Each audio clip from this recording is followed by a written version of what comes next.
Hi everyone, my name is Sanzita Sami and I'm a future educator. Right now I'm going to show you my perspective as a successful emergent educator. Linguistic racism limits and structures a student's writing in oppressive manners. Students are taught to have a standard way of speaking which affects the emphasis of self-expression. When a student's writing compromises the limitations, they tend to adhere to a style that unifies the writing and hinders classroom contrast as well as the uniqueness of students. By teaching students to speak or write differently within the classroom, the students are able to understand the importance that the linguistic background has on the identity of a person. Every student is entitled to their own abilities and style of expression, voice, and language, which ultimately denies the attributes of linguistic racism. Avoiding the terminology of one set way of speaking and writing, also known as standard English, promotes students to expand their mind and abilities to create individualism within the classroom. Baker Bell makes an open-minded statement in her article, "I can switch my language, but I can't switch my skin." She states, "The belief that there exists a homogeneous standard, one-size-fits-all language is a myth that is used to justify discrimination on the basis of language markers that signal alliance to certain social groups, primarily those having to do with race, ethnicity, and economic factors." In simpler terms, Baker Bell emphasized that linguistic racism examines the unfair treatment that functions on the basis of the use of language of a person, and this type of racism enables the false perception of one ultimate or correct language. When doing so, as educators, we expose ourselves and our students to outcast certain ethnic groups and students within the classroom. This negates the understanding of identity through the means of expression, voice, and language. One goal as an emergent educator I will apply is to thoroughly and effectively understand my students' abilities and achievements by embracing their background and mother tongue language.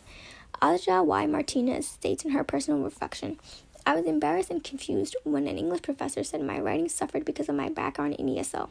I was too embarrassed to tell him I was never an ESL student and that I suffer in identity insecurities because I never had the honor of claiming Spanish as my primary tongue. As future educators, we must take initiative to welcome our students and their desired language for the diversity and inclusion of one unified classroom. Under no circumstances should a teacher reject a student's choice of expression in language, as in the end, we ourselves as individuals create the language we speak and understand." Growing up as a bilingual student, I was challenged to learn both English and my heritage language, which is Bangla. I remember as a kindergartner, my elementary school placed me in ESL classes as they assumed I did not know how to properly speak English due to my cultural background in Bangla. I was a little embarrassed as I thought that my teachers and peers viewed me as less knowledge in English, when in reality I was just shy to actually participate in a speaking class. My understanding in Bangla did not limit my learning of English, as I was effectively and concurrently speaking and learning both. I understand that when we limit our students' choice of language, we as educators are denying our students of personal expression as well as failing to adequately perceive the perspective of our students. In the journal article, "Facing the Rhetoric of Language Endangerment, Voicing the Consequences of Linguistic Racism," author Paul V. Korskriti states the trope of universal ownership implicitly releases the reading public from any empathetic burden of taking the perspective of the other.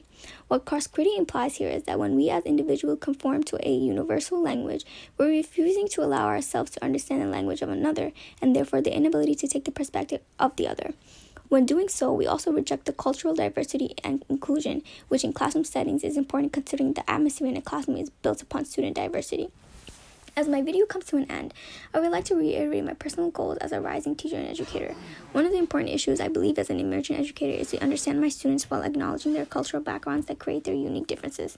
In order to do this, I must accept the importance of personal expression through the means of language communication. Teachers must shed light towards the importance of understanding to eradicate linguistic racism that lies in the form of standard English. I will focus on implementing the limitless expression of language in my classroom through the open discussion, activities, and even literature books that embrace different cultures, languages, and backgrounds of people just like my students. It is important to allow my students to feel welcomed in the classroom, and to do this, I will disregard the idea of standard English and ultimately allow my students to become better readers, writers, while gaining superior academic achievement.